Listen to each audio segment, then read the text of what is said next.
Hey guys, today I have a matching Maytag Centennial washer and electric dryer set. And right now I've got this one set up. We're doing a deep water wash. We've got it set to warm on temperature. Your soil level is set to regular. And then extra rinse. I'm actually going to turn that off for the sake of time. Pre-soak, also going to turn that off. And so it is filling up with water right now. And I'm going to allow it to fill all the way up with water. I'll show you that it agitates like it's supposed to, drains the water out like it's supposed to, and then has a nice, fast, smooth final spin cycle at the very end.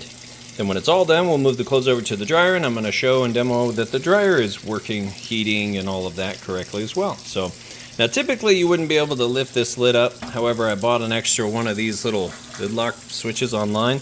So I can stick this in here and we can see what's going on. Kind of as if you were standing here yourself checking it out, you get to see that everything on it works perfect. That way you know when you get home, plug it in, you're good to go. So let's go ahead and for the sake of time, I'm gonna allow it to fill all the way up and move into the wash cycle. Okay, we moved into the wash cycle. However, it might stop after moving, switching over to this indicator. It still might stop and add some water. But we're just about full submersion on the water there, and it's getting started now, agitating. And what it does is it pushes the clothes out along the sides up, and it kind of does this vortexing motion like this. So the clothes are going to agitate on themselves and the plate on the bottom. So that's how this machine works. And like I said, it still might add a little bit more water, but it's just about full submersion there. Doing a good job getting started, moving all that around. So if you have some really dirty clothes, what you want to do is set this on heavy, and that will allow it to agitate longer. So this does not determine how much water it's going to use. This determines how long it's going to agitate, and it'll switch up its speeds on agitating. You have, right now this would be considered normal. It also has fast and then a real long agitate too. So it does a good job mixing those clothes up. And then, of course, you can do the extra ends or even the pre-soak if you have really dirty clothes. But also a huge capacity on this one, too. So you can put quite a bit in there for it to get washed up. So that's pretty much it on how it washes. So we'll let it move along. I'll come back and show you the drain next. All right, we're moving out of the wash cycle now. You can hear it running that drain. Nice and fast. Getting all the water drained out there. And then it's going to spin to extract the soapy water. It'll fill back up with fresh water, agitate for a bit to rinse, drain out once again, and then we'll be on to the final spin, which is what I will come back for next.